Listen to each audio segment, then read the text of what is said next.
Hi, I'm Nina Simon. I'm an author, a former museum director, and the CEO of the global nonprofit Of, By, For All. We work with cultural institutions around the world to help them become of, by, and for the communities that matter most to them. And today, I'm honored to be with you to talk about a topic that's really close to our hearts at Of, By, For All: belonging. You know, I never thought I'd work in cultural institutions. When I was a kid, I had an entirely different dream. This was my hero, Sally Ride, first American woman in space. And when I was 6, like a lot of kids, I decided I was going to be an astronaut. But by the age of 8, I was committed. I was going to work for NASA. I was going to be an electrical engineer. So I followed that dream to university, and 10 years later, there I was, sitting in the lecture hall for my first electrical engineering course. I had my brand new graphing notebook, the room smelled like chalk, and I started looking at my classmates filling the seats around me. I noticed they had something in common. They were all men. You see, in my program then, as is true now, women made up 1% of undergraduates in electrical engineering. At my university, there were no women faculty in our department. There were no women graduate students. In fact, in all the time I spent in engineering, I never met a woman engineer. I graduated with honors and I got that dream job right away at NASA. And then I quit that job just a few months later. On some level, I felt like I didn't belong. We've all had moments where we felt like we didn't belong, where we looked up and we suddenly realized how few of us there are and how many of them. Maybe sometimes you have that feeling in opera yourself. The feeling of not belonging is powerful.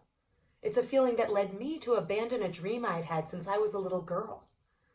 But that feeling also led me to adopt a new dream, the dream that brings me to be with you here today, the dream that we can create places where all kinds of people feel like they belong.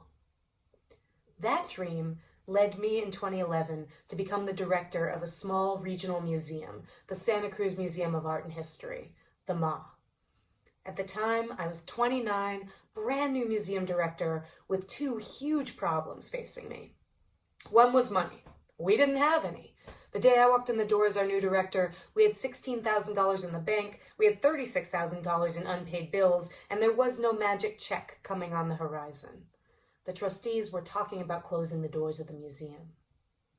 But we had perhaps an even bigger problem at that same time, and that was a problem of relevance. There were more people who knew this museum used to be a jail than knew it was now a museum. Our museum didn't matter enough to enough people. And so the trustees were talking about closing the doors. And in the boardroom of a failing museum, this is the question people were asking. How do we get new people in here? How do we get them not just to visit, but to join, to volunteer, to donate? I understood this question, but it made me uncomfortable. I'd realized I'd heard a version of this question before. I'd heard it in university when people would ask this question: how do we get more girls into engineering? I've come to believe that these are the wrong questions to ask. I believe they lead us to lazy and judgmental answers. You know, in engineering, people would say things like this: maybe girls just aren't cut out for it. And in museums, people would say things like this: maybe those people just don't appreciate culture. People have been saying these things to my face for years. We decided at the museum that we were going to ask new questions, not about them on the outside, but about us and what we could change. So we started to ask ourselves, what are we willing to change to welcome new people here? What are we willing to change to help new people feel like they might belong? And so we went about changing our museum, getting really curious about who our community was, partnering with community members in new ways, inviting them in, not just to look and learn, but to share and contribute and be part of creating culture in our city. The result was transformative.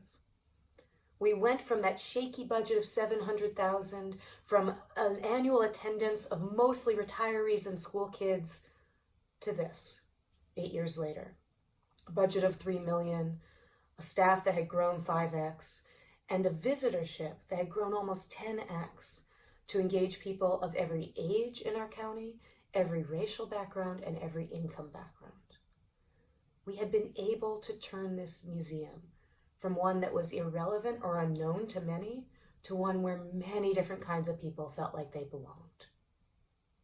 How did we do it? That's the question I get all the time. It's the reason I get the opportunity to speak with folks like you. And so a couple of years ago, I went mining in our story for the pattern. And when I found it, it was so simple. I believe we were successful because we became not just for people, but of and by them as well. And that meant that we were focusing on representation, thinking about how our staff, our board, the content we share could be representative of our community so people would see themselves there. It meant we thought about co-creation in the by category. Who could we partner with? Who could we collaborate with so that people didn't feel that somebody else was making the programming, but felt that the programming was being created by them? And when we were able to be of and by our community, then we could be welcoming for everyone. Then everyone could feel like they belonged. We actually ended up thinking about this in this very simple equation. This idea that if you want to be for someone, especially someone who has not felt welcome in the past, often the most powerful way to do that is to focus not on marketing, not on programming, but on representation and co-creation. When we found this pattern, we realized we saw it at work in many kinds of community organizations around the world that were doing incredible work to create senses of belonging for many different communities. And so 2 years ago, we opened this website of By For All with a goal to really do two things: to create digital tools that we could put out for free for anybody to be able to grow deeply of, by, and for their community. And then we also created this intensive program called the Change Network, where we work with dozens of organizations who make a commitment to transformation in this direction. We've had 10,000 people engage with our digital tools so far, and right now we're working with 42 organizations in 13 countries in the Change Network. And today, I want to share with you a little of what we've learned from this in terms of how we create spaces of true belonging. So one of the very first tools we created was this free online self-assessment. Here's the URL. If you get bored during this talk, you can open it up and do it on the side. I won't know. It's okay. About 3,000 people have taken this self-assessment so far from all kinds of cultural organizations. And today I want to share just a little bit of the data with you. One of the very first questions on the self-assessment is this. We ask, on a scale of 1 to 5, where 1 is strongly disagree and 5 is strongly agree, how much do you agree with this statement? Our organization welcomes people of all ages, backgrounds, and abilities. So far, across 3,000 cultural institutions in 48 countries, the most common answer to this question is a 5. Most people strongly agree with this statement. But the very next question we ask on the self-assessment is this. We say, okay, on a scale of 1 to 5, where 1 is strongly disagree and 5 is strongly agree, how would you agree with this statement? Our patrons, our visitors, our audience reflects the diversity of our community. Here, the most common answer is a 2. Disagree. How is this possible? How is it possible that we could be doing a great job welcoming people, but those people don't feel welcome enough to walk through our doors? I believe it's possible because hanging welcome signs is not enough. Trying to be for someone is not enough. If you really want people to feel that they belong in your space, you have to demonstrate to them that this is a place they can own, that they can be part of, that is representative of them, and can be shifted and co-created by them. Let me give you an example of what this distinction looks like from a story of a program that we transformed at the MA to become more of, by, and for the community we sought to serve. The programming we're going to talk about is a cultural festival called Dia de los Muertos. And it is a festival you may know if you've seen the movie Coco, about the Day of the Dead and honoring of ancestors. It's a tradition that started in Oaxaca, a state in Mexico. And the museum I was running in Santa Cruz was in a city in California where about 35% of people identified as Latinx. I'm going to use this term Latinx, which is just a gender-neutral way of talking about Latinos or Latinas. So we've got a community that's 35% Latinx. It makes sense to hold a festival that can really help us be for this community. Dia de los Muertos had been going on for a few years before I came to the museum. And on one level, it was really impressive. It was a very energized event on a Friday night at the museum. There was an altar we set up in the lobby where people could share their own objects and remembrances of people who had died. There was Mexican dancing. But there were also some things that were not so traditional as part of this event. There was the limbo rock. And while this event was really enthusiastically participated in by hundreds of people, most of those people were white. This was a white event being created for a Latinx audience. The staff running it were white, most of the partners involved were white, and most of the visitors were white as well. So in general, we would have about 400 people come to this event. About a third of them were Latinx. So even just on a numbers level, if you're in a county of hundreds of thousands of people and a third of them are Latinx, and this is the biggest day of the year when they come to your museum and only 100 or 150 of them are coming, that doesn't really sound like success to me. But on a deeper level, we also know that the festival as it existed was not creating a sense of true welcome for those folks. I talked to a woman years later, a Latina woman, who said, I used to come to Dia de los Muertos in the late 2000s, and I was always excited to show up, but then I'd get there, I'd look around for 15 or 20 minutes, and I would leave. And I always felt a little guilty about it. I don't know what it was that wasn't working for me. Now, this is a woman who we were counting in our number we were so proud of, but it was not a woman who was feeling a sense of belonging. So we decided that we were going to keep Dia de los Muertos, but that we were going to transform it in this of, by, for framework. We started with by. We found a partner, an organization called Senderos that focused on Oaxacan music and dance and cultural sharing. And we said, hey, we'd really like to involve you in this big Dia de los Muertos festival, the biggest one that happens in the city. And it really started in that way of us saying, hey, or small grassroots organization, we'd like to involve you in our thing. But very quickly as we started to partner, that balance of power started to shift. And over a few years, it went from them participating in our event to us supporting their event. Senderos brought a lot of new ideas into how to run Dia de los Muertos. Of course, they brought music and dance, that was their expertise, but they brought many other things as well. For example, they said, why are we doing this event at the museum when your museum runs a historic cemetery? And so now if you come to Dia de los Muertos, everybody gathers at the museum, but then there's a mile-long procession, a parade with music and puppets going to the cemetery, where there is then music, there's dance, there's food. Now instead of there being one altar at the museum, there are many altars created by different community members, Latinx and not Latinx, at the cemetery. And what used to be a 2-hour event that happened in the museum space is now an all-day event that happens throughout the city. Working with this partner, Senderos, changed the way we ran the event and who felt welcome at it. So we started on the by side, but then we also went to of. We changed who the staff member was who was running Dia de los Muertos. This evolution of the festival happened alongside an evolution of our museum staff, where we decided we had to be more serious and more committed to people feeling when they walked in the door that they could see somebody like them. And so we had gone from an all-white staff to a staff that became 50% Latinx during the time of this evolution. And the person who took over Dia de los Muertos was Helen Aldana. Now, I want to be really clear. Helen was not the right person to run Dia de los Muertos because they're Latinx. Helen is the right person because of certain skills and assets they bring to this work, some of which come from being Latinx. So for example, Helen's bilingual, and when we're working with a partner who may be monolingual Spanish, it's much easier to work with that partner if your staff member who's running the partnership is bilingual. Secondly, Helen grew up celebrating Dia de los Muertos with their family in Los Angeles. That may not sound like a big deal to you, but let me tell you, I'm Jewish, and you don't want me running your Christmas event. I mean, I could probably figure it out, but I don't think it would be as good as somebody who could sit in that room of brainstorming and say, oh, what if we did this? Oh, I once went to a this, da da da da da.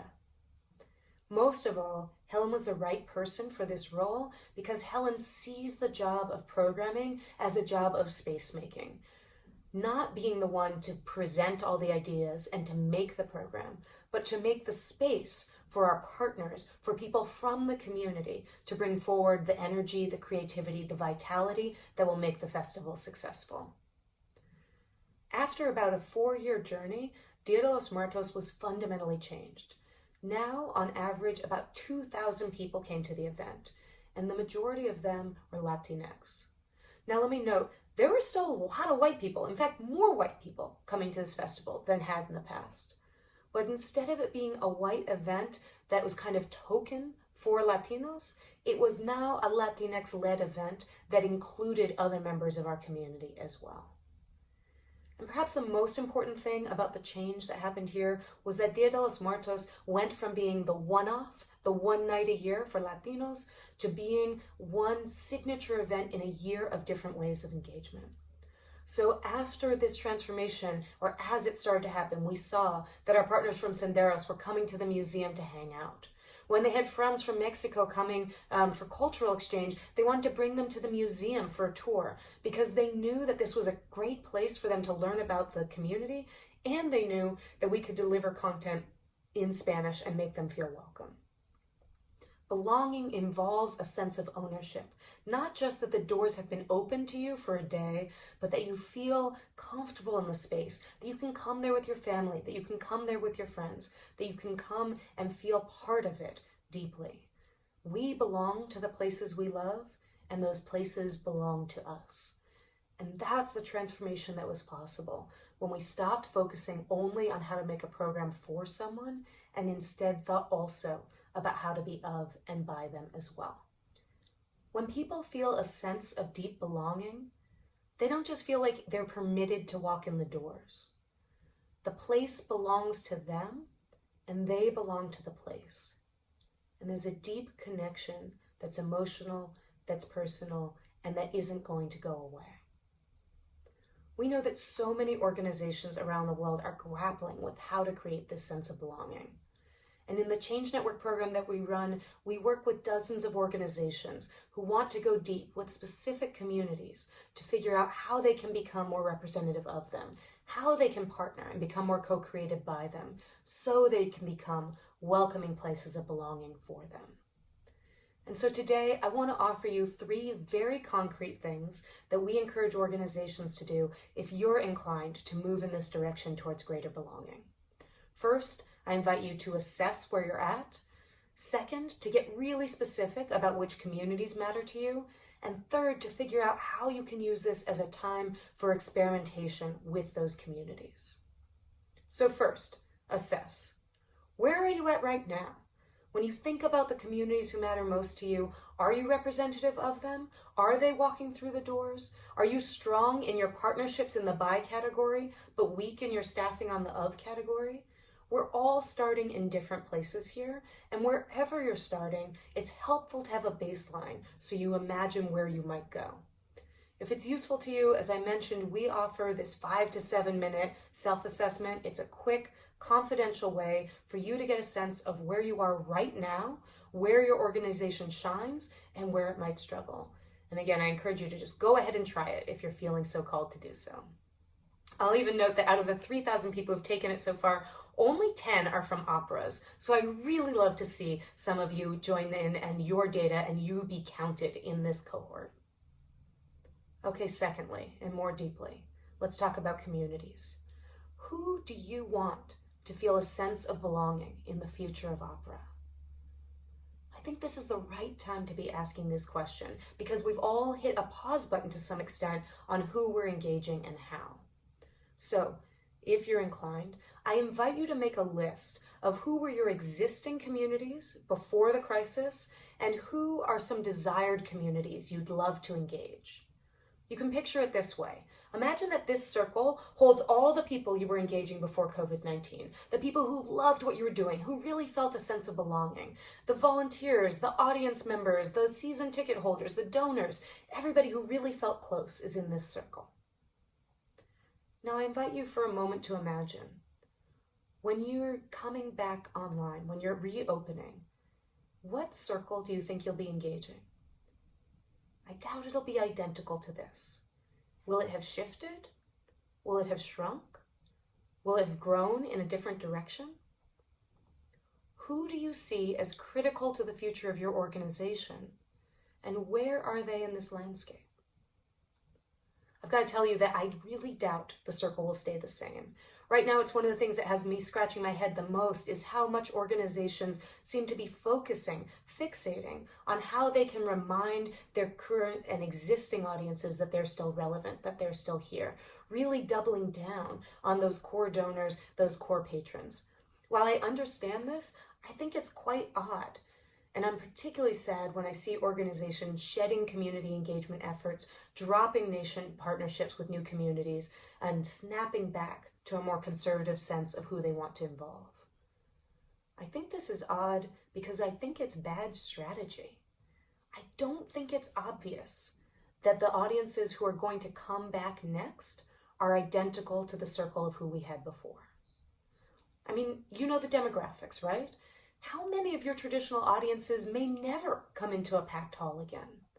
How many of your closest patrons may never give at the levels they did before, even if they still love the opera? If there was a pre-existing condition in our cultural sector around relevance and currency, I believe it's only going to get worse because of COVID-19. But I think there's a bright side of this too. I believe there are communities who might be newly interested and able to participate in opera. Who are those people who never walked into the hall before? Maybe they felt unwelcome, unsafe, uncomfortable, it was too expensive, whatever it was. Who are those people who never walked in before, but who might love engaging with opera from a place of greater safety, in a place that feels more like home? Who might you be able to engage right now?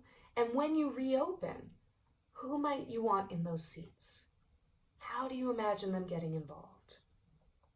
So if you can, I invite you to think about the circle of who you want to involve and to get very specific in naming the communities that you think will be critical to your future.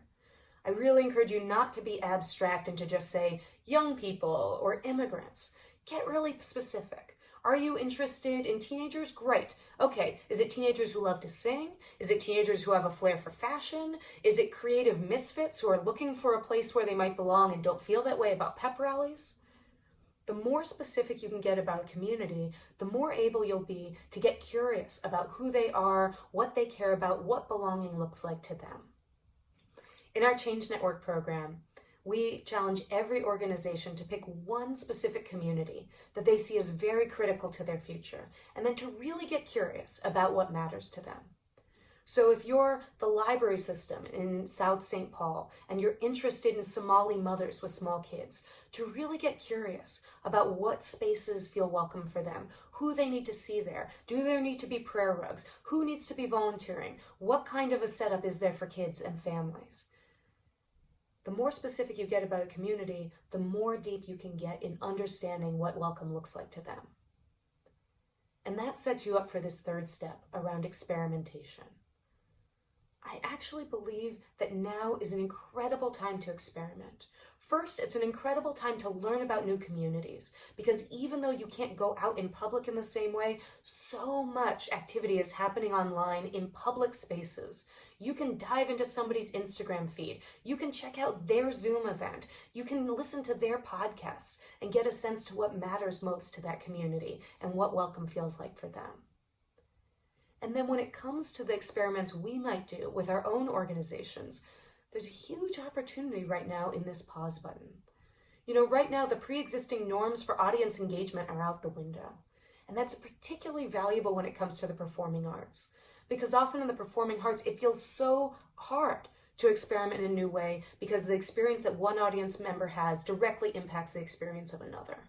And this is a fundamental thing about belonging, right? That there's this tension between who matters most. If for this person, belonging means having snacks, and for this person, belonging means having total silence, you have to constantly negotiate who you're going to prioritize. Well, right now is this weird time where there is no tension. This person can have snacks and this person can have silence, and we can all watch the same Zoom feed of a performance, or we can all engage in a space that's going to work for us. So I think that that does mean that there's an opportunity to think about how you might invite people to feel welcome and feel belonging into opera in a new way right now. How you might give people permission to explore what norms or what practices might welcome them in. And I think that we can do that experimentation a lot of different ways. You know, I even think about the history of opera itself, and what would it feel like if you hosted a live Zoom event, for example, that had the character of La Scala in the 1700s? You know, if everybody was unmuted and just chatting and laughing through the performance. Or what about if you hosted something on a gaming platform? You know, I think again about these stories of La Scala as the drawing room and the betting pit for the city. And this idea of playing and talking and flirting and different things that could happen around opera. As you know, audience culture has changed radically at certain points in the past. Wagner did it, and I think the coronavirus might do it too. And so the question is, what is the new culture that we want to bring into being? What do we imagine to be the most vital, urgent, relevant way for people to engage with opera? Who do we want to prioritize? And what do we imagine might contribute to them feeling a sense of belonging in the opera of the future? I think we have time right now to experiment, to get clear on who matters, and to dream up new ways with them to become not just for them, but of and by them as well. You know, in preparing for this talk, I spoke with Matt Peacock, who's the founder of Streetwise Opera, a British company that's been working now for years with homeless people to co-create and to experience opera. And I asked him, you know, when you first got started, how did it feel bringing homeless people into the opera house? And he said, oh, in the beginning, everybody was terrified. The opera people were terrified. The homeless advocates were terrified. He said, but what we did was we did this 10-week program where we introduced homeless adults to opera in their space, in the homeless shelter, and in the opera house. We got them singing bits of it, learning more about the story, experiencing the space. And he said at the end of that 10 weeks, he felt it was very credible to say that the people who had gone through that program knew more about opera than most of the other audience members who might sit around them. And he found that because they felt like they were part of it, they felt some ownership, they had co-created around it, there was an opportunity for them to feel a sense of belonging and welcome that they wouldn't have felt before those 10 weeks. Now, in a normal year, we'd say, who has 10 weeks to devote to a new community? But this is not a normal year. And so I'd invite you to get specific about who matters to you. And think about what you could do in 10 weeks, in 10 months. Who could you engage? How could you get to know them? And what new things could you try? You know, earlier this month, I was supposed to be hosting a live boot camp in Toronto with the symphony and museum and libraries. And when we had to cancel it because of the coronavirus, one of the participants, Vishnu Ramcharan from the Ontario Science Centre, emailed me and he said, I am trying to take what has been given and turn it into a gift. How many operas are based on this premise? That within tragedy, within overwhelming circumstances, that which is given becomes a gift. It is a gift to step off the hamster wheel that was already driving us ragged. It's a gift to have a moment to think about which communities matter most to us. It's a gift to have the possibility to build new relationships, to build new culture, to build a more relevant future. I believe it is a gift to choose to change. Let us choose the gift and the possibility of belonging. Thank you.